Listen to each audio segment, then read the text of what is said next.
Olá, seja muito bem-vindo a mais um KS Cast. Seja muito bem-vindo você também que nos acompanha lá pelo nosso canal no YouTube, o KS Advogados.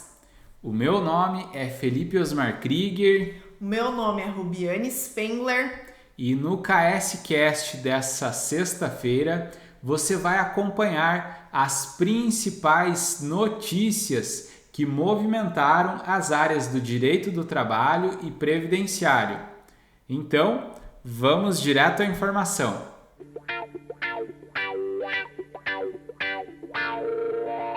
E a notícia previdenciária dessa semana é do Tribunal Regional Federal da Terceira Região, que garantiu a pensão por morte a menor de idade após exame de DNA. A nona turma do Tribunal Regional Federal da Terceira Região garantiu o benefício de pensão por morte a menor de idade após exame de DNA.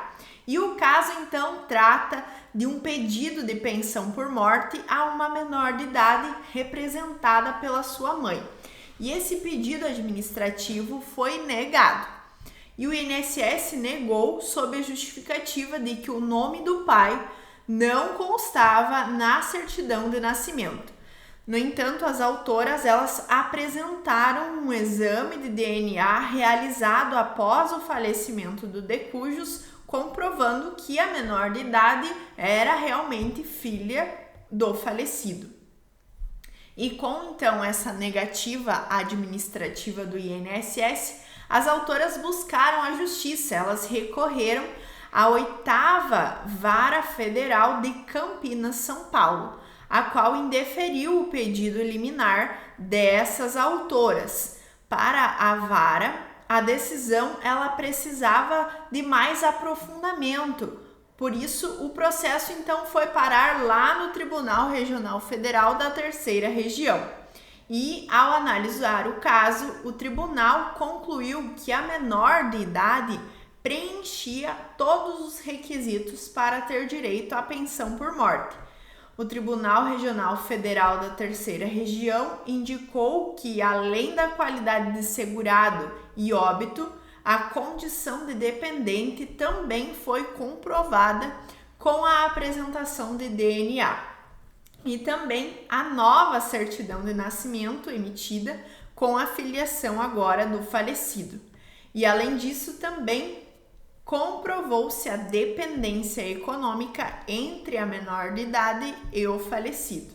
Assim, o tribunal, então, decidiu que cabe ao INSS a concessão de pensão por morte a essa menor de idade que comprovou ser filha do segurado falecido. Que interessante essa situação, né? Um caso bem peculiar. Exato, tanto que foi noticiado ali, então temos como fonte dessa notícia o Tribunal Regional Federal da Terceira Região, tratando-se de caso realmente bem peculiar, onde essas autoras conseguiram comprovar a partir do exame de DNA, ainda que a filiação do pai não constasse na certidão de nascimento, ela, após, então, com o exame de DNA e emissão de nova certidão de nascimento, conseguiram, então, comprovar e alcançar o direito à pensão por morte. Que bom! E a notícia trabalhista dessa semana é do TRT da 15ª Região, que também possui a sua sede no município de Campinas, São Paulo, e esse TRT ele atende a 599 municípios paulistas. E a decisão ela foi da primeira Câmara, que condenou aqui empresas de cruzeiros marítimos por danos existenciais. E vamos ver então melhor essa situação para que a gente possa entender até o que é o dano existencial. Sim, a gente sabe que existe o dano moral, o dano material, e hoje então vamos entender os detalhes do dano existencial. Exatamente. Então, a primeira Câmara do TRT 15 condenou 3 empresas do ramo de cruzeiros marítimos, que pertenciam ao mesmo grupo econômico. E a condenação foi para que pagarem a uma tripulante indenização de R$5.000 a títulos de danos existenciais por uma jornada excessiva. Olha só. Ficou reconhecido no processo que a empregada trabalhava embarcada, ou seja, dentro do cruzeiro marítimo, e exercia a função de garçonete. Ela cumpria uma jornada de trabalho das 8 ou 9 da manhã até a meia-noite, meia-noite e 15, com 2 intervalos de 1h30 ou 2 horas. E ela não possuía folga semanal, ou seja, uma vez por semana, o descanso semanal remunerado não era concedido. Para lazer, para descanso, né? Para essa folga, o descanso semanal remunerado não era concedido. No caso. Então, as empresas elas apresentaram defesa e elas afirmaram, entre outras teses defensivas, que ao caso se aplicam as regras do acordo coletivo de trabalho. Então, a empresa ela possuía um acordo coletivo e ela esclareceu aqui que a CLT apenas regulou a atividade do tripulante da Marinha Mercante, lá nos artigos 248 a 252 da CLT, mas não as especifica dos trabalhadores dos cruzeiros que são regidas por normas internacionais. Então, não das específicas dos trabalhadores dos cruzeiros, essa era a tese de defesa da... Isso. E aí eles também alegaram que a adoção de um acordo coletivo, ela visa uniformizar a legislação aplicável aos tripulantes de cruzeiros, gerando então uma estabilidade e segurança jurídica com decisões harmônicas para situações semelhantes. Então, em tese aqui, eles alegaram em defesa que não é aplicável a CLT ao caso dessa reclamante, mas sim um acordo coletivo que havia sido entabulado. Sim. O relator do acordo, então, o desembargador José Carlos Abile, ressaltou que em situações como essas, o pagamento das horas extras representa apenas a justa contraprestação pelo serviço complementar que o trabalhador prestou e não repara o grande desgaste físico e psíquico imposto ao trabalhador, assim como a sua privação do lazer e do convívio social.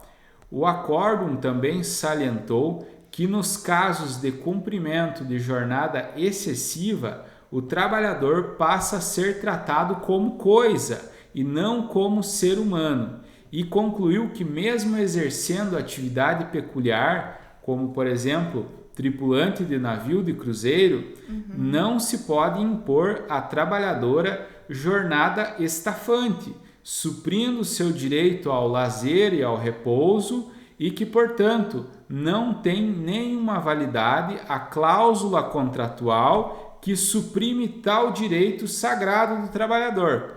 Afinal, independentemente do lugar onde os serviços são prestados, seja em alto mar, seja em terra firme, nas minas, no ar, etc., é imprescindível o respeito à dignidade humana e o direito ao descanso.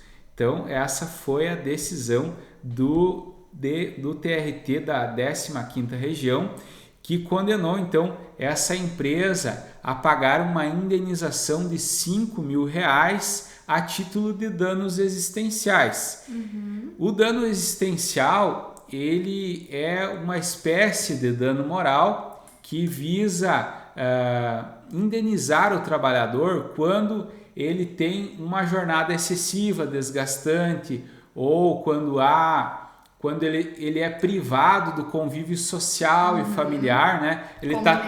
Como nesse caso aqui, ele está tão envolvido com o trabalho que ele nem possui mais uma vida social. Então, por isso que ele se chama o dano existencial, porque é digno do trabalhador ter também um tempo para descanso, um tempo para lazer, um tempo para sua família. Isso até vai fazer com que ele trabalhe de uma forma melhor. Com certeza. Mas aqui, então, como foi infringida essas situações, ficou caracterizado então o dano existencial. Muito bem, interessantíssimo esse caso, né? Mesmo tratando-se assim como o acórdão trouxe de situação peculiar, né? Como é a questão aqui da jornada do tripulante da Marinha, né? Então, mesmo assim, os direitos básicos dos trabalhadores ser preservado. Ainda assim devem ser respeitados e não há acordo coletivo que possa vir acima das demais leis quando se trata de situações que envolvem a dignidade da pessoa humana. Exatamente, é que aqui o acordo ele foi muito prejudicial para os trabalhadores. Então, houve a necessidade da intervenção judicial para melhorar essa situação. Exato.